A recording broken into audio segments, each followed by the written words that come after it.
Are you tired of Bandai constantly releasing short Gunpla series for quick cash grabs? Feeling like it's not the same as it used to be? As you enter your adult years, perhaps you yearn for something new in the realm of Gunpla content.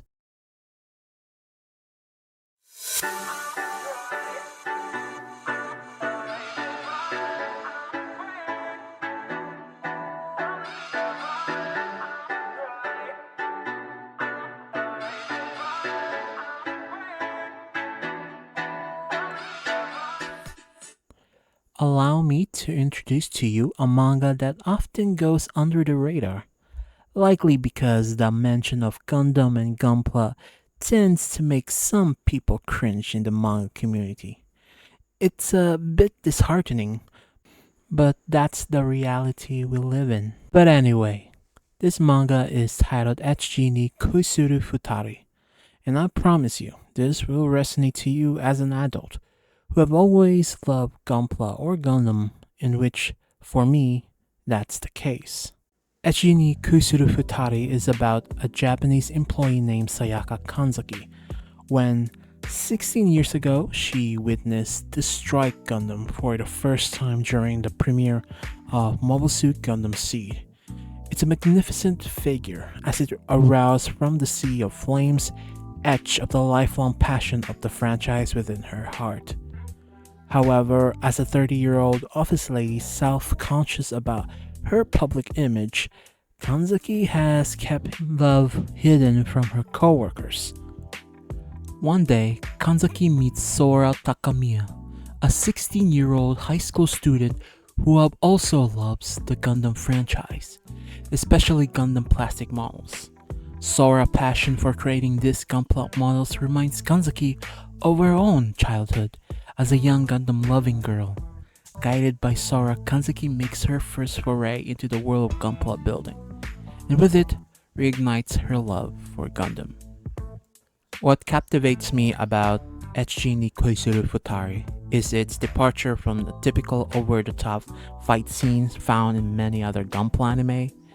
Instead, it offers a refreshing dose of wholesomeness, portraying a simple interaction between friends as they discuss their shared passion for Gunpla. As I am now in my mid-20s, the relatability of Sayaka becomes increasingly apparent. I mean, you notice by a new generation are coming and it's getting harder to recommend Gundams to other people.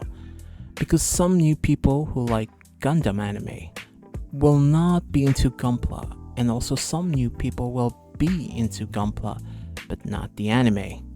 A great example of this is what the boys of Trash Taste talk about Gundam in their podcast, how they get intimidated by the Gundam series, and Giga is I think the only one who has a slight knowledge about the anime. Interesting video, you can go check it out. By the way guys, I just noticed something, one of their thumbnail videos. I hope I'm right, but I'm pretty sure that this is heavy metal Elegime, not a Gundam. I guess any plastic models is Gunpla, I guess. Thankfully, now Bandai sales did increase due to the release from Witch from Mercury. But yeah, the manga's dialogue are also delightfully meta. Later on the manga, Sayaka revealed her favorite character. She may have loved the Strike Gundam, but her favorite is not Kira. It's Shin Asuka.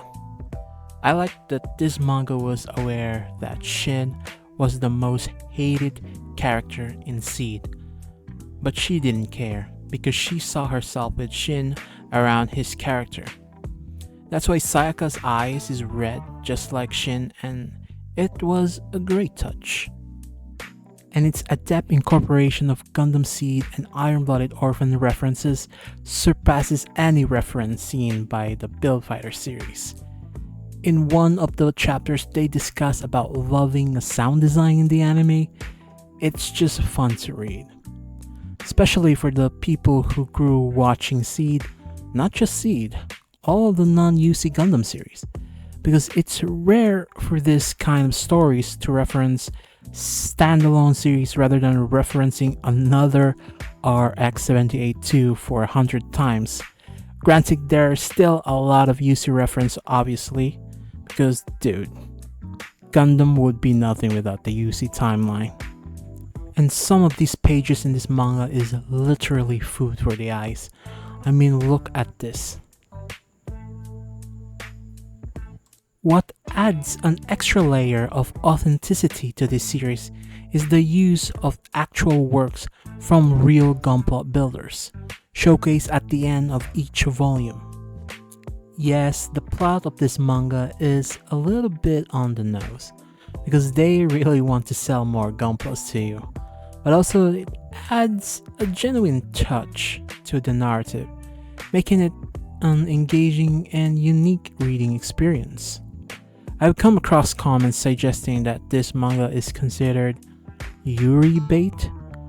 Personally, I don't see it that way. I perceive it as a story about friends who share a love for their hobby.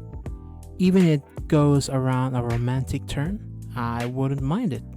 However, I think it might be awkward given that the characters include high school students and working adults. The mangaka is very active in Twitter, and I do hope this manga can get an anime adaptation. This Gunpla story we needed right now, simple and wholesome. If I think about it, it might be possible a different studio can handle this. Not just Studio Sunrise, but I'll doubt that's gonna happen. Maybe a collaboration perhaps, who knows. And I believe that's all for today. If you're looking for a refreshing change from the usual Gundam content, consider giving this one a read. While it might not revolutionize storytelling, as I mentioned, it's just genuinely enjoyable. Alright guys, stay safe, and don't forget to like and subscribe, and I'll see you in the next video. Bye bye!